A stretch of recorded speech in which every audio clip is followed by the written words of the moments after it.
Welcome back to another hour of Scotch Hour. I am Noah. I'm Jesse.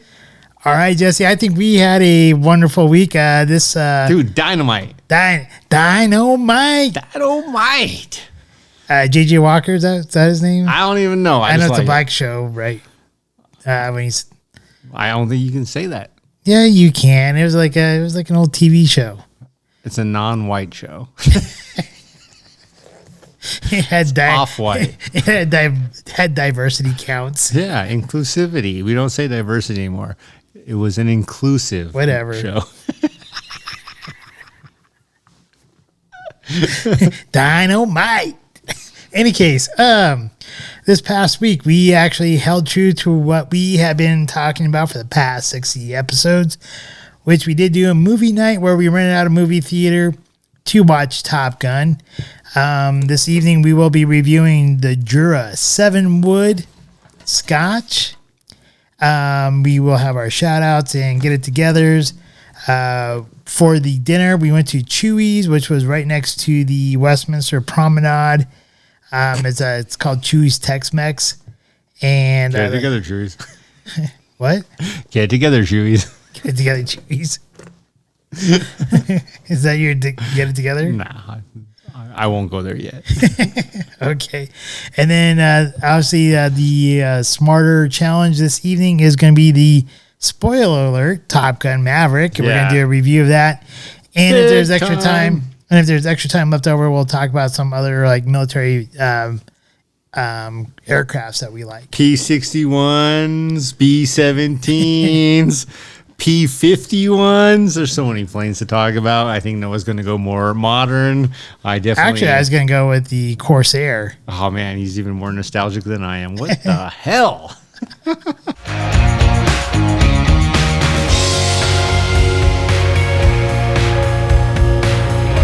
Scotch Reviewed.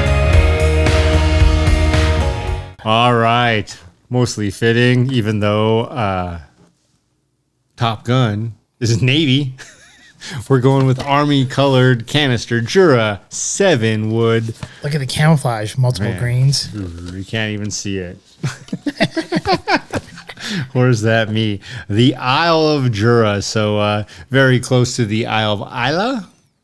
Islay. Yeah, Islay. This Jura is a 42% ABV. Still not my favorite. Shaped bottle. Said to be shaped this way to withstand the travels in ocean waters. I still don't get that. I don't either. It is split distilled to create a subtly smoky, which that sounds exciting. And whiskey then matured in American oak casks. Smoky. And finished in 6 new French oak casks. This is going to be What are the 7 types of French oaks? Stiff. That's what they are. They're stiff. Did you not get that? 6 types of French. Read them off, man. I don't speak French. I didn't want to go that far. I don't speak French either, but they were. I don't even know. The first one almost looks like limousine. Looks like limousine. I don't know. Then Dude, this is the screw it. I'm not even gonna say it. Dude, that's why I didn't even go there. I'm like, I'm not. It's Memorial Day, you guys. We're recording this on Memorial Day. Vasquez, Duplice, and Les Patrons. Yeah, I don't know. So many different. Anyways, just look it up. I can't say it. I butcher it. Chopped, sliced, diced, made into casks for this gorgeous Jura 7-wood to be finished in. You know, hey, why don't we just say 1 big American wood and 7 little French woods? Yeah, I think that's appropriate. They do like their children. Not saying there's weird sex trade things. Their prime minister is a little child. Established in 1810. We're going to pop open the canister. It is actually a pretty attractive canister. This would be very suiting, so to speak, for a military event. Again, the army green or matte green canister. Jura bottle. Although the label doesn't seem to really go with the canister. Yeah, it's not as it goes from green to black. coordinated as some of their others, but single malt Scotch whiskeys from the Isle of Jura. We've talked about this before. The Corryracken Whirlpool is right to its north. There's a lot going on here. There's the Isle of One hotel, one bar, one distillery, one gin distillery, but a lot going on here. So 42% ABV. We're going to pop this open. Well, in 2019, Here we go. the International Wine and Spirits Competition, Jura 7-Wood did claim silver for the Scotch single malt island in 2022. That's this year, bro. Oh, whoops. I'm sorry. I meant 2020. Dude, we're all there. It's Memorial Day. Don't forget that. Cheers. I'm drinking wine at the moment. So, Going hard on the Scotch. once again here, in 2020, in the International Spirits Challenge for single malt, no age statement, Jura 7-Wood took the gold. Yeah, that's an interesting thing. It's not a 10-year. It's not a 12-year. It's not cheap. Right So around the $80 it did win some medals there. So are you pouring this bad boy out or what? Yeah, it's Memorial Day. No more fitting a day, maybe Veterans Day, then Memorial Day, or the 4th of July, then Memorial Day. So pick and review. Are we gonna pour one for our dead homies? That's right. Probably all over the table. It's a natural. Third time's the charm. Sure. If you don't pour it on the table, you'll spill it on the table. That's what I'm talking about. She's got wood. 7-Wood. It's a 7-Wood salute. I feel like that's a special type of film. All right, 7-Wood salute to all the dead service members out there. Thank you for your service. Actually, Memorial Day, yes, that's very true. God bless America, everyone who has fought for our freedoms, and we actually do 100% believe in that. Cheers. Cheers. Oh, cheers. Yep. I guess we're doing our warp speed.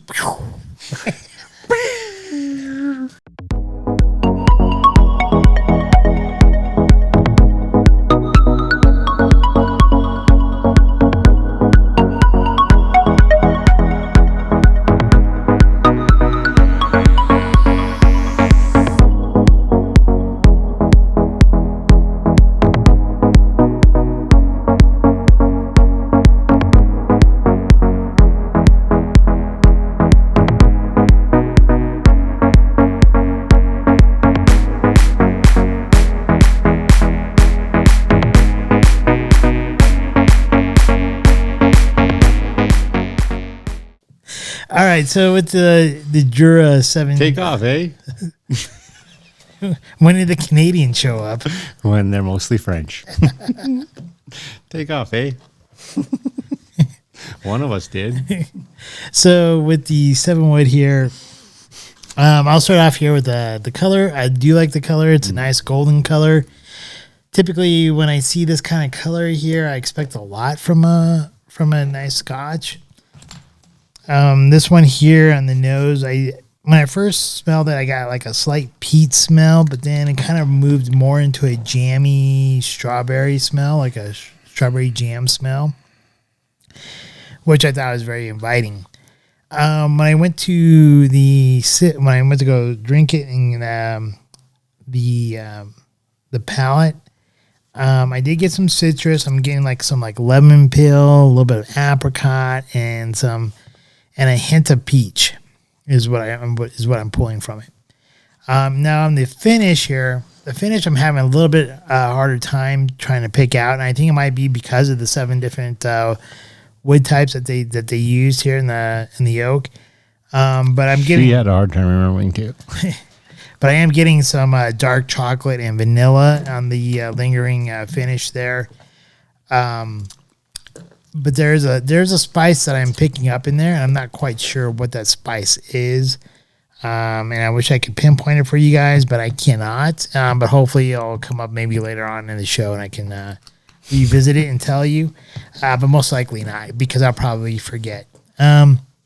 Overall, I think this is a the complexity because of how many different types of casks that they use in this Scotch. It makes for a very interesting dram, and I think you can get. I think every time you sip it, you can get something different out of it, and I think it makes it a very interesting dram, and I like it. And it's very quaffable, but I don't know like if it's. I'm not sure what the price point was on this. Right around $75 to $85, roughly, depending on where you're getting. Could be a little bit more. We got it total wine, $80. Okay, so for $80, I think I might be picking out some other ones, other scotches probably before this one. But if I want to do more of a mystery kind of like type of scotch, I'll definitely do this one because I think because of that complexity of the 7 different casks, you get like a lot of different flavors out of it. And so I think every time you sip the dram, you definitely get something different out of it. And I do like it. I think it's definitely one that people should try. But that's pretty much my review right there. All right. I'm not so far off from you myself. Deep. It's not really brassy. First, I thought it might be. It's deep gold color. And that's great. On the nose, it's almost like a super ripe strawberry or strawberry marmalade. With the strawberry marmalade, I think that's where you get that little bit of strawberry, orange, and peach. Not a whole lot. A teeny bit of smoke. On the nose. When you get into the palate is rich. First things that are hitting me, vanilla, citrus, but it's this blend of citrus. It's a little orange, a little lemon, and a little lime. So you got the sweet and the tart. And it's good. I think it's part of that complexity of American oak transitioning through 6 additional French oaks. The finish.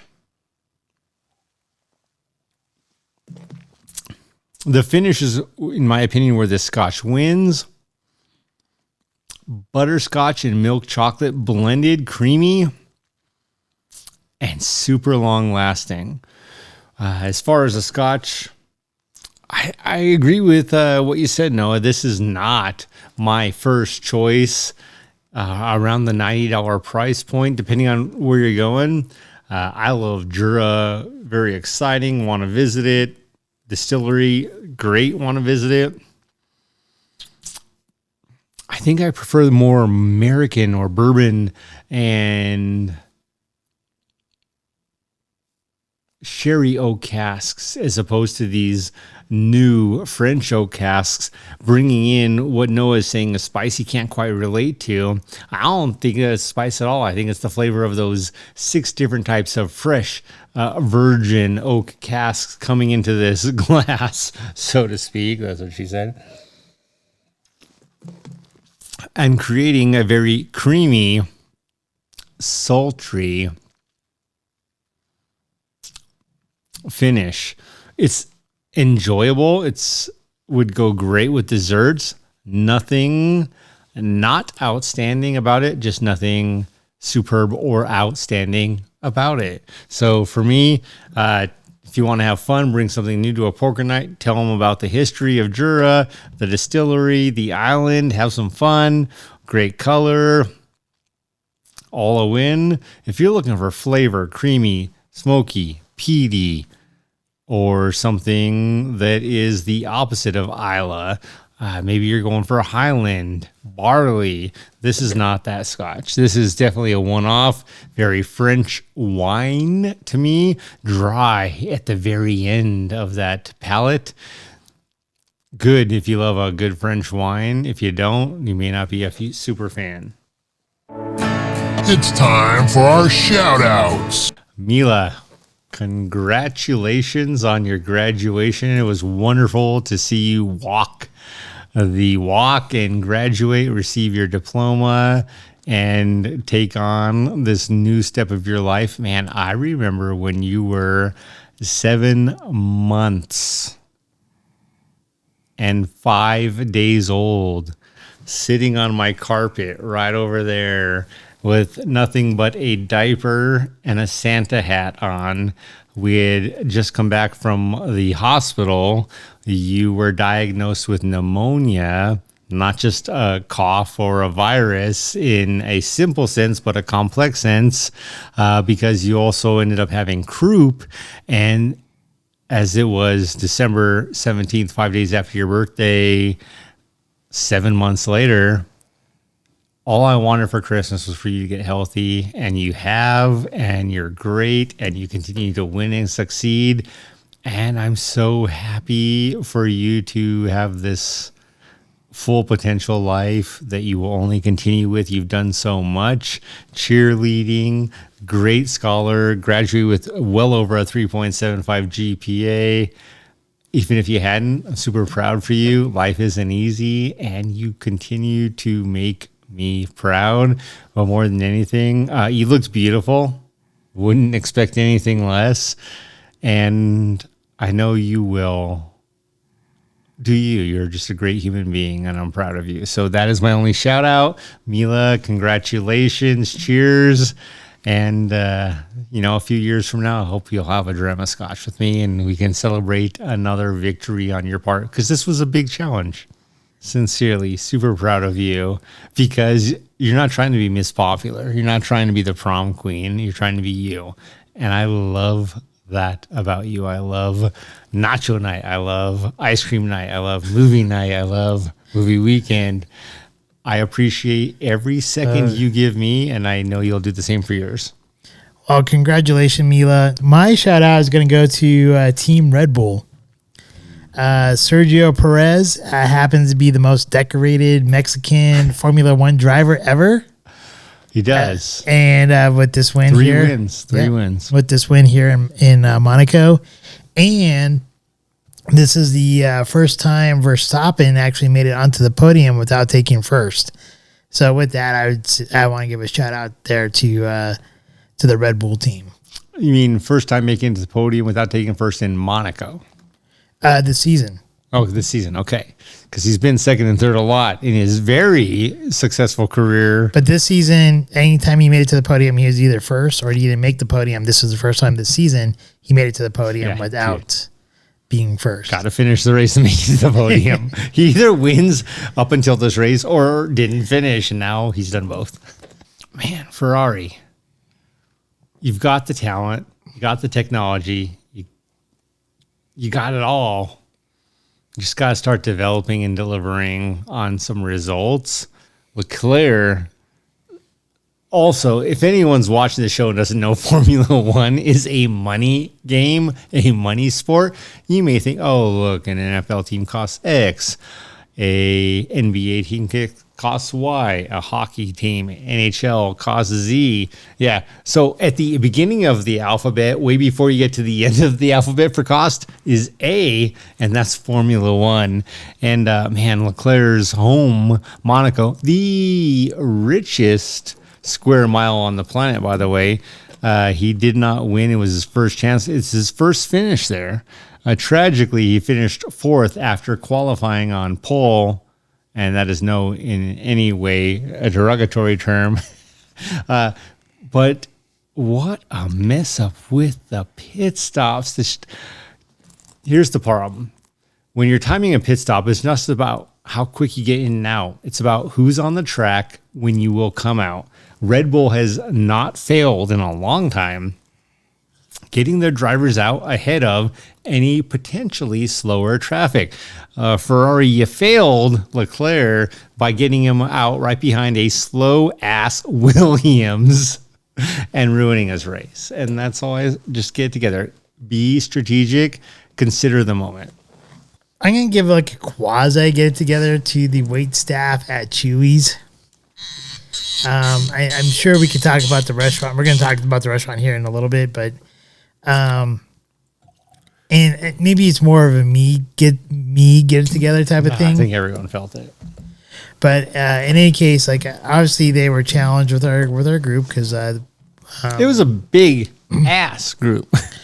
We had 15 people or 16 people for our dinner right before we went over to the movie theater for the Top Gun for the first ever Scotch Hour movie event, and the lady brought me over a margarita and spilt part of the margarita on me, and I said, "Hey, I want to drink it, not wear it."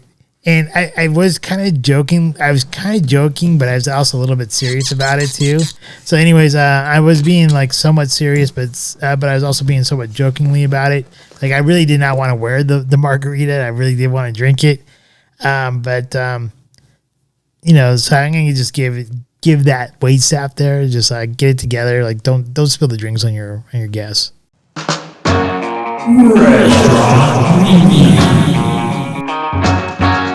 Chuy's Tex-Mex in Westminster Promenade. Westminster Promenade area. Did you want to go first? Or you want me to go first? Go for it, bro. All right. So I've been to Chuy's a few times in the past. I thought they've had decent food there. When you go into the restaurant area, it is eccentric, maybe. I'm not sure exactly the word I'm looking for. I will define it as it used to be eccentric. Now it's Gunther Tooties meets Mexican. Maybe that's a better description. Gunther Tooties meets Mexican. It does have a bunch of shit all over the walls. It has a bunch of stuff all over the place. If you're looking for something kind of has like a Tex-Mex, Mexican, Cabo type of feel, maybe that's kind of like what they're going for. If you're going there like in a small group, maybe you and maybe like yourself or maybe like 2, 3, 4 other people. During the summertime, it's a really great place there at least the Westminster Promenade area, where you can eat outside and stuff like that and check out especially during the sun, like when it comes around sunset time. They have their food's decent. It's not the best Mexican food there. I ended up getting the burrito, ground beef burrito smothered in Hatch green chili sauce with lettuce, tomato, guacamole, and sour cream. Their burrito was solid, but not great. It wasn't the worst burrito I had. It wasn't the best burrito I had. Maybe for the price point, probably not the best. And their margarita was pretty decent, I guess. It was okay. A little sweet for you. It was a little sweet, but I'm not going to hold that against them because I think most margaritas are sweet for me anyways. And then they had Dos Equis on tap, which I wish they would have asked me if I wanted a lime or anything in my beer, which I probably would have said no, but they served it with a lime anyways. And overall, I think is their first date worthy. I guess if you want kind of like a fun Cabo type of like atmosphere. Yeah, if you're not worried about the quality of food. I don't think the food was like terrible, but it wasn't great either. I think you could do a first date there. I probably wouldn't take a first date there, but I think you could do a first date there. Could you meet friends there? Yes, I think you could meet friends. Overall, I'm just going to give it about I'm kind of struggling here. I'm not sure if I want to give it a 6.5 or a 7. I'll give them a benefit of doubt. I'll give them a 7. That's pretty good, man. For me, man, the first thing I will say is you sit down. We did have a big party. We're talking about we rented a theater. Not everyone showed up to the restaurant, but nearly 20 people, right? So we've got 16 plus people-ish coming to a restaurant, enjoying some food. We knew it was going to take some time, ordered accordingly. Chips and salsa, in my mind, that salsa, lots of garlic. I love garlic. If you love garlic, salsa was a win. They brought the chips and salsa immediately. They were quick to take my drink order. I was the last one to get my drink. I made it a point so that I could accommodate hosting this party by being the first to place my food order. I was the last to receive my food. Those were a couple epic fails on my part with them because such is the life of a host. Yeah, dude, I was just like this.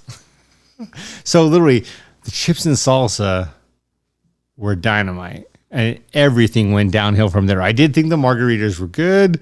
I do think they're sweet, but they were also very limey. I love me some lime. Even if you would have turned it down, yeah, I agree with you, man. Offer me a lime with any drink that might go good with a lime. Especially a Dos Equis, a Corona, any of those beverages. And then I had the Elvis platter. It was good, no doubt. What would have been great is if they had delivered all of my food before I was stuffed and done eating. So I had my enchilada and my other accompaniments, and I was waiting for my taco and my queso chips, and I had to ask for it when we're like ready to go. So I at that point, 2 margaritas in, ate my enchilada, ate my chimichanga, ate my tamale, and I'm just like, yeah, I'll do what I can with this thing. Left most of it on the plate because I had to go, ruin my timeline, and we were there for an hour and a half. But with that, the service was an opportunity. The environment was also an opportunity. When I say Gunther Chuy meets Mexican restaurant, I mean exactly that. COVID had impacted them significantly. Clearly, they used to have their nacho night. You could go in, you pay a flat price, you go load up your tacos or your nachos, and you go back and forth to the trunk of a car, so to speak. And now it was just advertising because everyone's worried about the spreading of COVID. I get it. They'd also reduced their menu drastically in the last year to 2 years. No more chile rellenos of any type, not crispy or not. First date worthy. If you don't have the service we had, yes.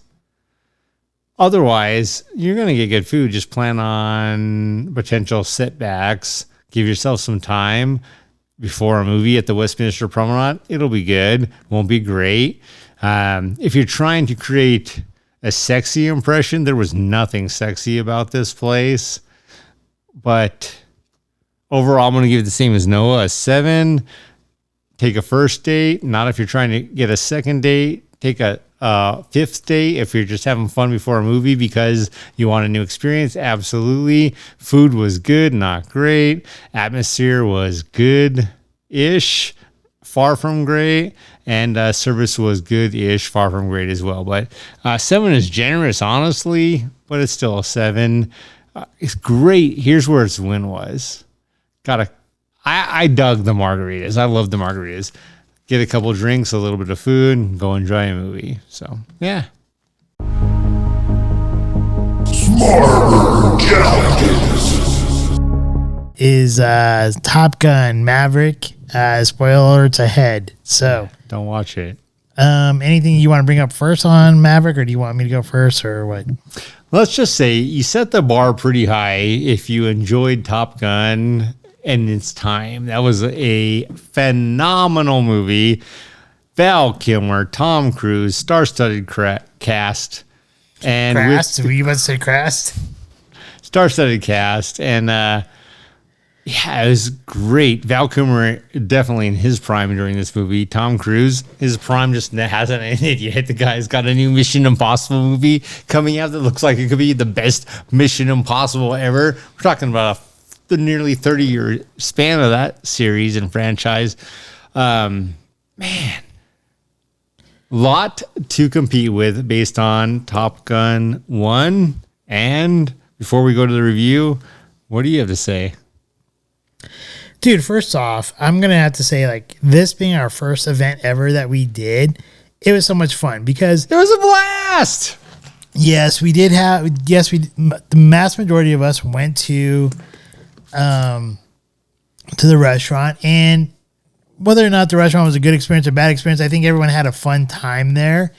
And then from there, all of us went over to, like, I left early because I had to make sure everything was all set up. I tried to leave early. The lady kept screwing up my bill.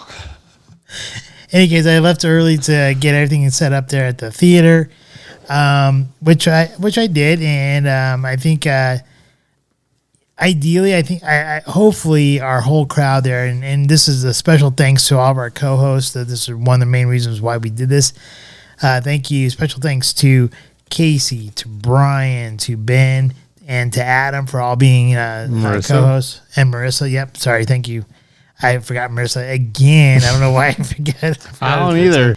And then to our one patron member that we have for a partial period of time. Dude, life happens. We get it. No big deal. Yeah, we do get it. Unfortunately, the patron member that we had, she wasn't able to make it. That's the tragedy. I know, right? She deserved it. And the rest went out to our friends, family, and listeners out here that are here in the Bullard, Denver, greater metropolitan area. So thank you to all of you who did show up there. We greatly do appreciate it. It was a great time. I had a blast with it.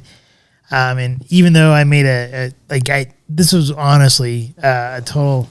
We've been talking about this for 60 episodes, A year plus, and it was I'm going to tell you, it was a fluke that it even happened. It wasn't a fluke. It was some magic and some adapting and some being resilient and adaptability.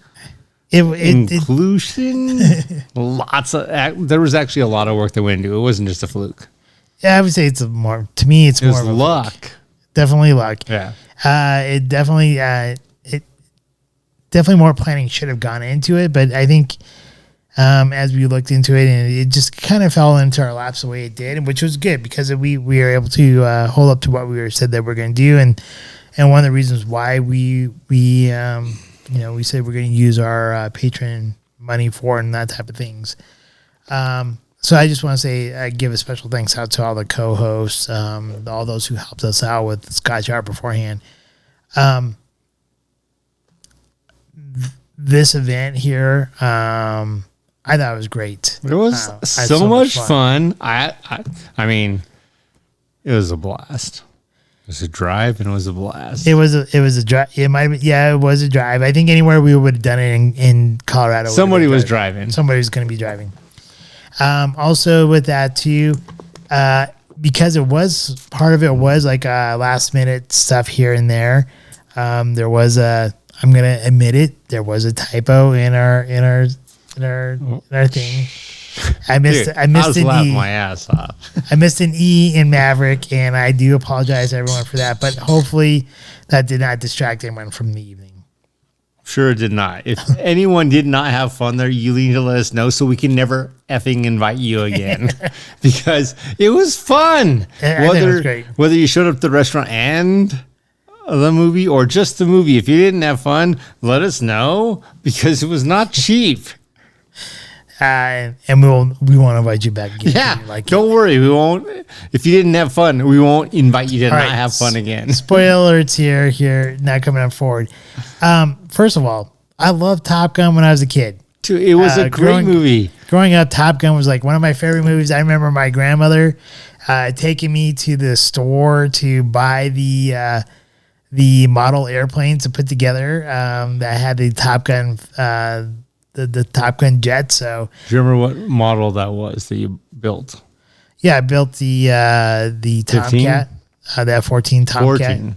Interesting that it spoiler has a reminiscent repeat. So I built that one, and then also had the jets that like Jasper and all them flew. I forget what those jets were. 16s, I think. No, they weren't the F-16s. 18s? No, 18s weren't around then.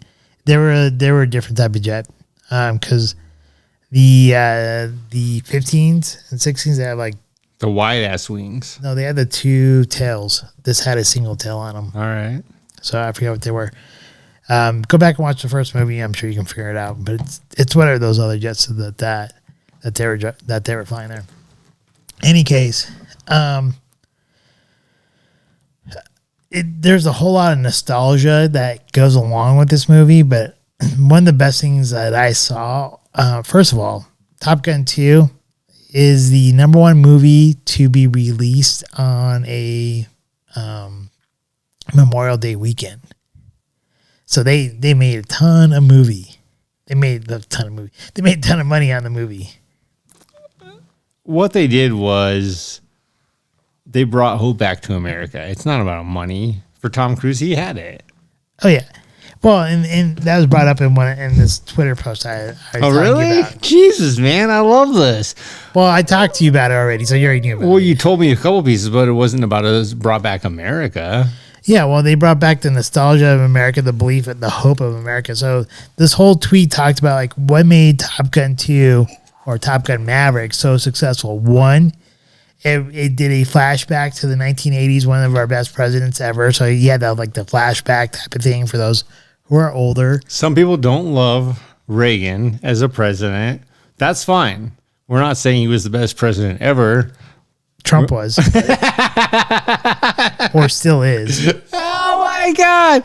Anyway, but nonetheless, Reagan was not just a puppet. He was a great president.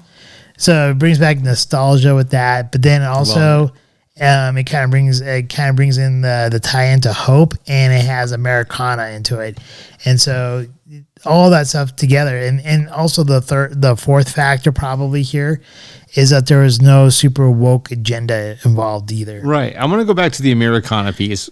When you think about the Americana piece, what scene most reminds you of that? Dude, this is going to sound so backwards, but mine, for me... I can tell you what mine is. Yeah, throw it out there. Mine is when Maverick... There's actually two scenes.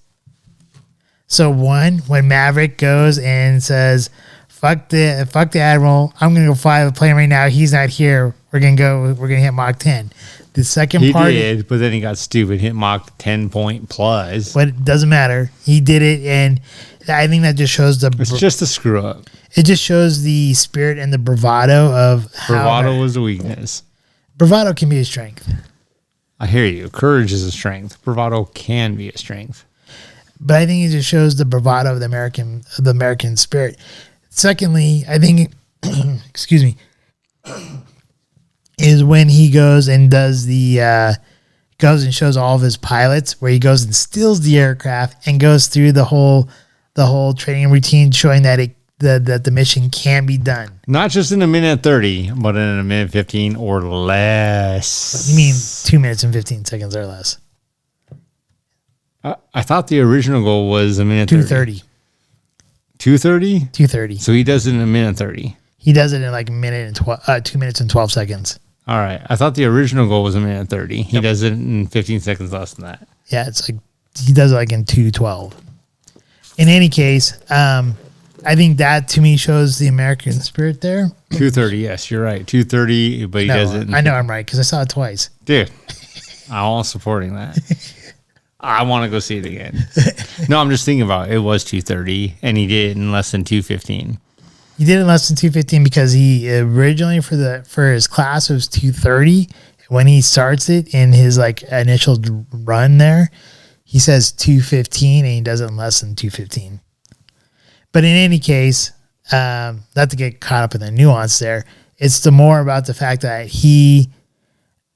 when you look at the American spirit is all about like, no one can tell us what we can or cannot do. We will show what we can do, and we will be leaders, and we will rise to the occasion when we need to. And there's no one who can tell us what we can or cannot do. Unless they prove us wrong. So to me, I think he showed that courage, that bravado, that leadership skill that it takes. Leadership is all about leading from the front, showing others that they can do it. And it's not like when you look at like these like socialism or like these corporations, they all do by leading by telling people what to do, not leading from the front. And directing versus leading. Yep. I agree. So that's kind of like where our mind was. But what were you going to say about yours? Man, for me. What shows your American spirit? This is so twisted because there's two pieces as well. Number one, my Americana spirit. The first one really shined when Maverick is having a moment with Penny and decides he's going to sneak out of the house or leave the house. And she's like, no, my daughter can't see you. Daughter's 18-ish, by the way, about ready to graduate high school. And how are you seeing this as being Americana? Because that's Americana, is because it's all about trying to do the best you can and realizing that there's these pieces of, man, I can't let my kids know this is what I do because I want more for them. But this is reality. I think that's American. I think it's also very much mobster. The Godfather has a lot of instances of this. They just go to the next level. Americana's like, oh, well, yeah, I'm sneaking out. So Penny has Maverick sneak out of her window so that the daughter, who was supposed to be at her friend's house for the night, that Penny and Maverick were having a moment, has him sneak out of the window so that Penny won't see him. And like, it's so predictable. That's what makes it. American spirit is, I'm trying to take better care of my youth than I was ever taken care of and hide something from them or make them not have to see the real truth. The last recent tragedy of almost 20 deaths in Texas. I think that holds true for most parents and all throughout the world, but I could be wrong. No, what Americana is this next level of there's also honesty and I fucking did my deeds. And with her, she's sending him out the roof and he comes down and there's the daughter right there looking at him. And it's perfect. And it's perfect. And it's Americana because as Americans, we all make mistakes. We will own that. We just try to be better for it. We don't grow from it necessarily, but we try to have our next generation be better. The strong grow weak generations, the weak grow strong generations. We still try to do the best, most generations. And the Americana piece here is, man, we've all had our battles. And especially if you're Penny and you're trying, as an admiral's daughter, to do better for your own daughter, you're trying to let her know, hey, man, have better behavior than me. But man, God damn it, I love Maverick. And it's ultimately the other funny as hell piece of the movie. If you haven't seen it, again, you've already been warned, spoiler alerts.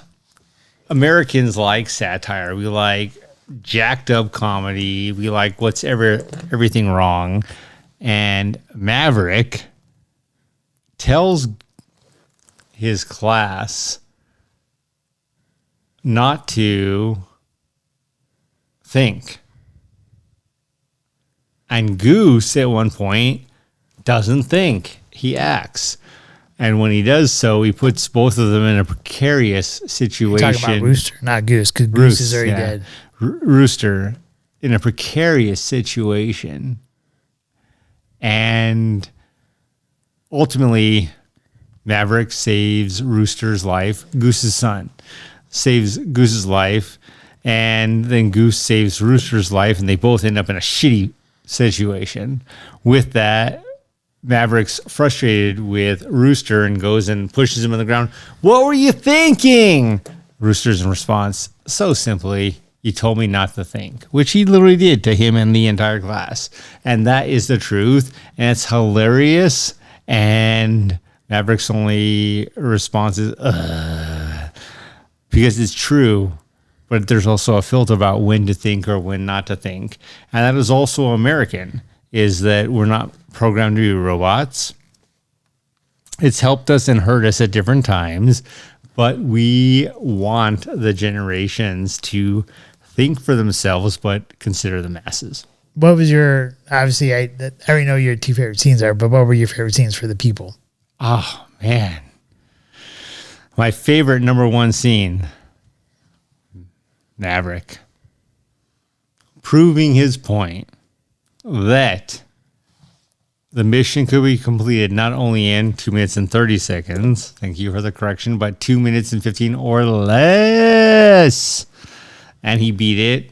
The point of his purpose, I think this is more important. His purpose was to show that they could accomplish 1, 2, and 3 miracles. 1, destroy the barrier. 2, destroy this potential uranium plant. And 3, live. And he made it happen. And his point was to prove timeline-wise, and he knew this from the get-go, if you can't make the first 2 happen in X time, Y time to escape is imminent. It's detrimental it doesn't happen because they were flying second generation fighter planes when fifth generation fighter planes going far more than 3 times their speed capabilities would be after them. Now, aerodynamics and other things take account, but he knew his one option was to prove that this mission could be completed in a time. So they had a chance, one chance out of like 10, honestly. It was still a roll of the dice, it's still a crapshoot.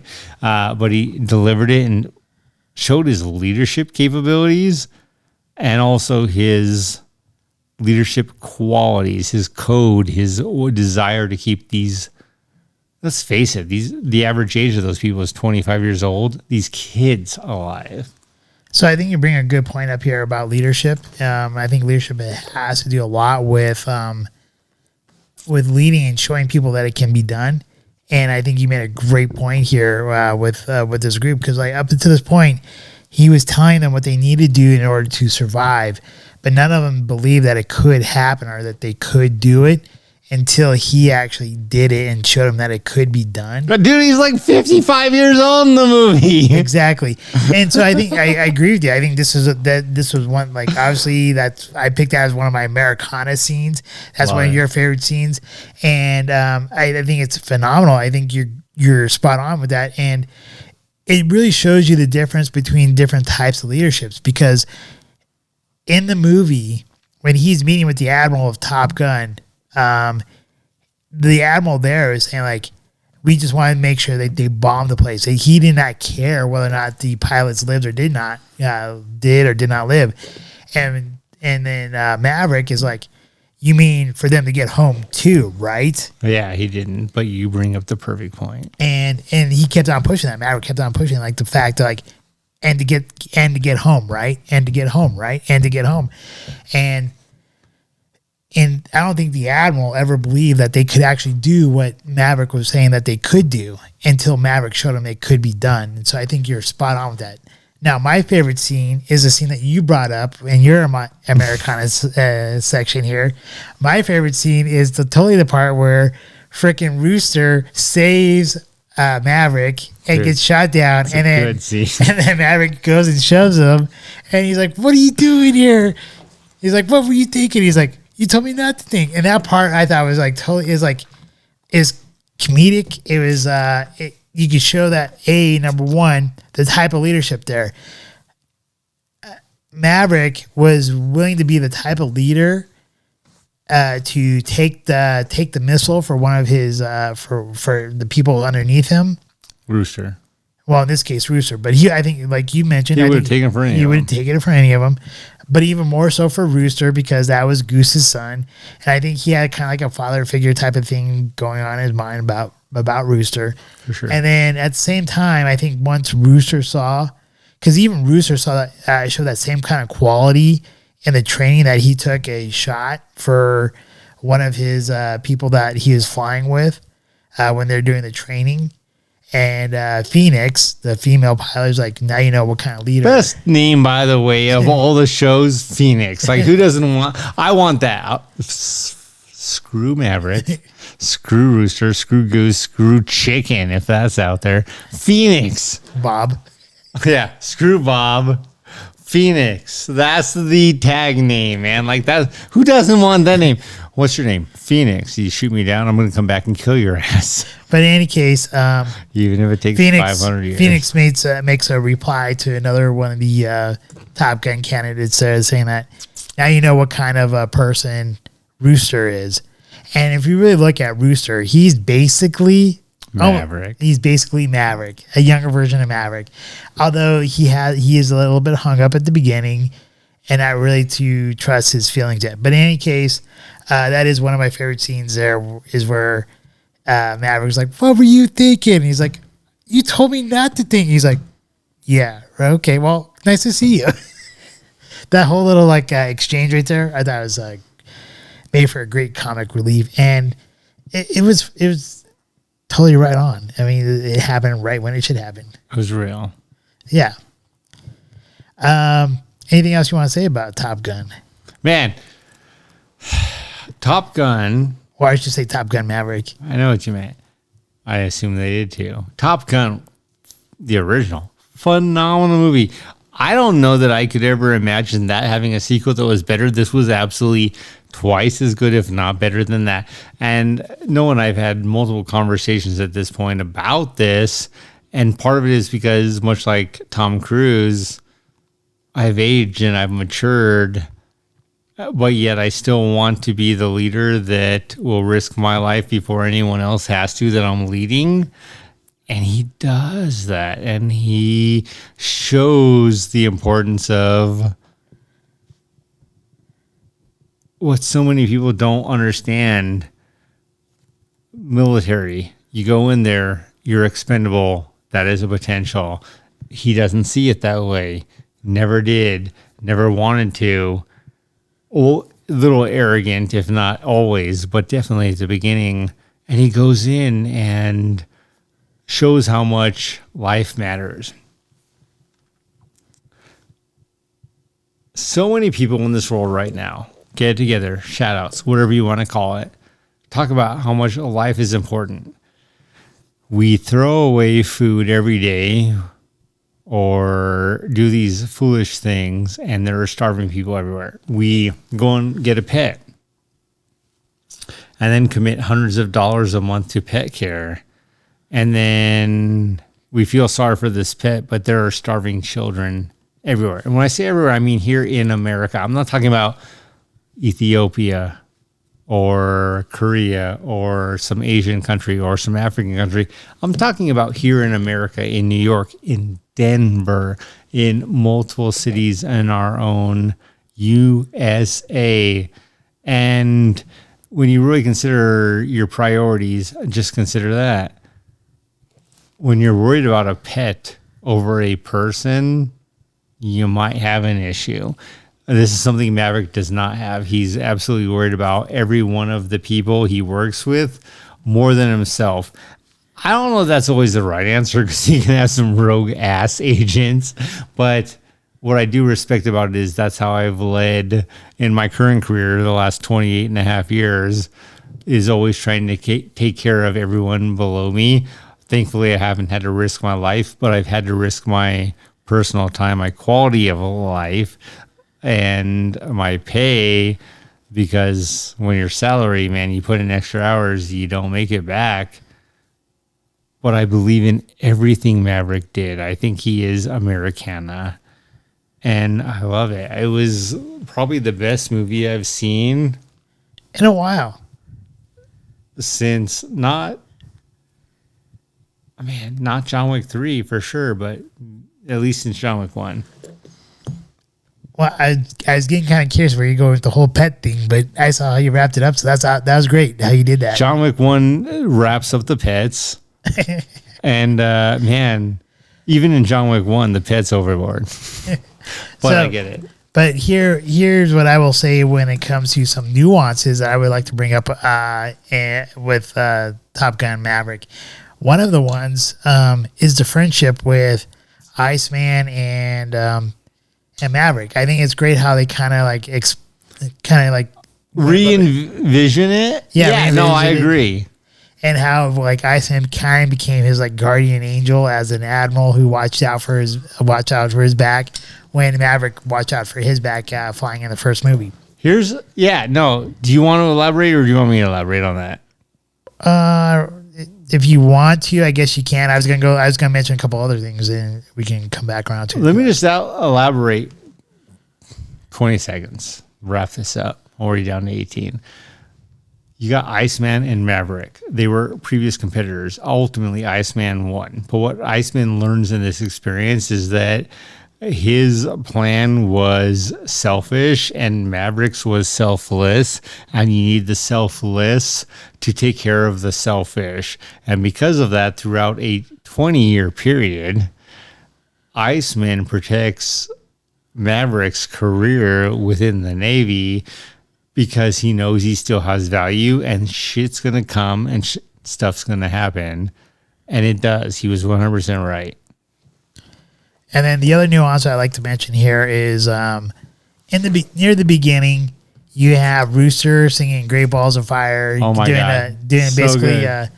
basically doing a shout back to or reference back to Goose. Goose and Top Gun 1, where he sings "Great Ball of Fire," and then the one that you had to bring up to me that I double checked in the on the internet. Oh, yeah. happens to be Penny. Dude, that was priceless. Penny is a major character in this movie here, and she's only briefly mentioned twice in the original Top Gun. I only remembered once. Noah did the research twice. But yeah, she was mentioned twice in the original Top Gun. And that was the Admiral's daughter that Maverick pissed off in the original Top Gun. So I think that there's a bunch of little nuances that they do, like kind of flashbacks to the original Top Gun, and you can even see some of the same kind of formula that they use there too, like where Rooster kind of holds back before he engages, kind of like how Maverick held back at the end of that end fight scene in the original Top Gun before he engages. There's like a lot of like little callbacks to the original Top Gun, which I think it makes it more fun and interesting if you did watch the original movie. Oh yeah, the original movie is dynamite. This Top Gun Maverick, I literally can't believe how much this movie is better than the original. I think how much better than the original when you consider how good the original was. The original was phenomenal. Is but it this one time lapse? Like, what's the reason this movie was so good? I don't have an answer. To me, it was a little slow, but I loved that. I loved not being hooked immediately. The immediate hook is going Mach 10.3. How can you not be hooked from the get-go? But I agree Fuck with that. you, Admiral. I'm going to go 10.3. Next Admiral. My point being, I never would have guessed based on previous movies, and not that, like, Lethal Weapon would be an example. Lethal Weapon 2, good. Lethal Weapon 3, good. Lethal Weapon 4, good. The original Lethal Weapon, still in my mind, never beat. Top Gun versus Top Gun 2. 20 minutes in the movie, I'm like, yeah, this is never going to beat Top Gun. At the end of the movie, I'm like, this will never be beat by Top Gun or any following of Top Gun. Tom Cruise, everyone who's involved, my hat tips to you. My cheers are yours. I cannot wait to take my kids to see this multiple times, buy the DVD, watch it over and over and over again. This is definitely a movie you can watch over and over again. I am heartwarmed. And here's what it really comes down to. I pledge allegiance to the flag and the American anthem. That's what this movie delivers. America, ooh yeah. That most people may never understand. I agree. You have to love America. And I think the newer generation, Gen Z, does. And if you do, please share that, build that, complete that. We are potentially the greatest nation. I love the way this movie made me feel. I did cry. There were tears. Don't need to tell you what times. I did cheer louder than anyone in that goddamn theater. Where the point where I think people were like, "Shut up, Jesse." Maybe not. Well, that's not too much out of the norm for you. That's absolutely my norm. Anytime we go to a movie, you're probably the person who laughs the loudest. I am absolutely fully immersed in a movie. When I go to a movie, I enjoy the experience probably tenfold to the average, twofold to the great, but I am fully immersed in that movie, and I laugh when it's totally inappropriate, and I cry when it is totally appropriate, and also inappropriate. When everyone else is like, yay, I'm crying because these emotions are so strong to me, where I'm like, yay, so strong, where I'm like, yeah, I would die like Iron Man. If no one's ever been if you never had the experience of going to a movie with Jesse, you got to go at least once. Noah, thank you for that. You're welcome. You're right there next to me, by the way. I'm like a 10. You're like a 9.9. Oh, we've had our moments. We have our we definitely have had our moments, but it's definitely a treat though. I mean, it's not like I'm not saying it is a bad thing or a good thing. It's a treat because it's. I mean, honestly, like you never like you hear people when they go to a movie and like if there's a funny scene happen, you hear a couple people go ha ha ha, like and they're really silent in their laughter, but like. Someone who's like really involved in the movie. I am immersed. Like yeah, I know you are. Like, and you laugh, and it's like, yes, someone else gets the movie like I do. Yeah! Sorry if that blew out anyone's eardrum there. That's Maverick finishing the 2-minute 15-second under goal time, and I was the only one screaming, and I think I even blew out eardrums in the theater too. But oh my God, how do you not get wrapped up and excited about a leader who shows you when you doubted anything for 1 second that now it can be done, it can be beat. It was not only possible, it was surpassable. Oh my God, Tom Cruise, I don't literally know what to say. He bankrolled a lot of this movie. Tom Cruise, thank you for bringing this to America and the world. And the coolest part is they did they had like a whole new camera system that they didn't have in the original Top Gun, where they actually like the people they were flying F-16s. They were actually flying the F-18s. Oh, F-18. Sorry, F-18s. And not only were they flying the F-18s, they had the cameras like mounted on the inside, which made it like gave that whole view. And you made a really good. I'm not sure if you mentioned it in the podcast so far, but you made a really good point with Tom Cruise when he's going through the canyon and stuff, and how he's like bending his head back and forth.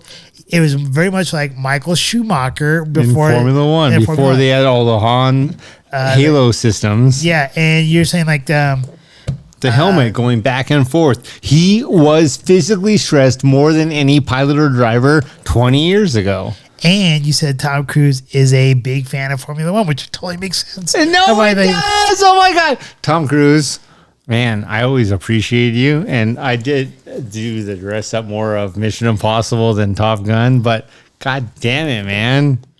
Oh, might as well, like, while we're there. Hey, total shout out to Marissa and the Mullines for dressing up for our Top Gun event. Dude, Brian and his like tape for his hand for the volleyball scene. He got shout outs at the restaurant and at the theater. Did he at the theater? Yes. That when we were all getting drinks, the bartender was like, "Oh, what movie are you guys going to go see?" And he's like, "Let me guess." And he's making stuff up, and he was just great with Brian. It was fantastic. I didn't know he also got a shout out at the movie theater. Yeah. I mean, at the restaurant. I mean, yeah, the one gal was mentioned. He's gonna go see Mission Impossible. Hers wasn't exciting as it was at the movie theater. Westminster Promenade AMC. That would be my biggest shout out to your McDougal's. I'm not sure what their bar whatever you call your bar. Your bartenders helped make the night. It was a fun night overall, and dude, it was a dynamite night. I can't wait till we do our next Scotch Hour movie event. Hopefully, it'll be another great movie that we can do this for. We're trying to consider Bullet Train, or do we wait till Mission Impossible in the next one?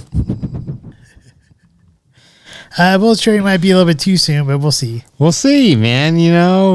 Here's the bottom line. The expense is extraordinary to Scotch Hour. So if you are interested in this, like, subscribe, donate, share, become a Patron member, donate some money so we have reasons to fund this next. I can tell you every dollar we've ever received, we have more than tenfold backed to you guys as viewers, subscribers, and patrons. Even if you haven't personally experienced it because you were in Florida. Hi, Mom. Enjoy your time in Florida. We'll do another movie show. So, thank you. For those of you who do watch us on YouTube and Rumble, sorry you weren't able to be here to experience our movie event here. eventually, maybe we could do something for those who are outside of the Denver metropolitan area.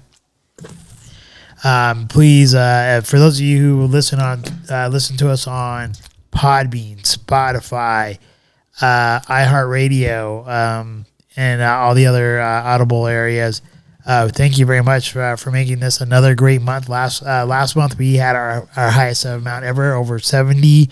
This month we did drop a little bit down, but you guys still held strong at like over 50 plus downloads. So thank you very much again for listening to us. We do greatly appreciate that. Jesse, before we do go, what is our topic for next week? All right. So, first of all, drink responsibly. It is Memorial Day. If we didn't get you in time, I'm sorry, but drink responsibly. That can mean you drink one drink, wait an hour, then drive home. Drink responsibly, whatever it means, but drink responsibly. Next week's topic. Oh my God. This is my greatest life conspiracy theory. The original moon landing never happened. So with that, probably should have happened during the gentleman. We're going big goddamn time. The Glenn Farr Class 17. We will invite some fellow conspiracy theorists for the next show. Anyone who wants to be on it will be. That is a fellow supporter. But did the original moon landing ever happen, or was it all facade to boast us, to put us in a position where we felt as Americans, American pride, unlike Top Gun and Top Gun 2, Maverick. I already know where I believe. Dude, yeah, the moon ain't real. Glenn Farr Class 17. By the way, this is not a cheap scotch. This shit is badass, just like Maverick and Top Gun 2. Glenn Farr Class, we've talked about the 40 in the Gentleman, the 12, the 10. This is the next of our lineage. I'm stoked to try this one because I love the 10. Brian mentioned it had a long finish, and that made him feel great because he didn't need to drink it constantly. The 12 was even better. This could be even better. That's the goal. Stoked for that. So, did the original moon landing ever happen, or was it bullshit? And then Glenn Farr Class 17. Noah. Right. Cheers, and how do you do it? Scotchman! Cheers. Cheers. We hope you enjoyed this evening's episode of Scotch Hour. If you did, please like, share, and subscribe. Also, if you have not done so already, please become a Patron member, with memberships starting as low as $1 a month. Thank you, and hopefully you have a wonderful evening.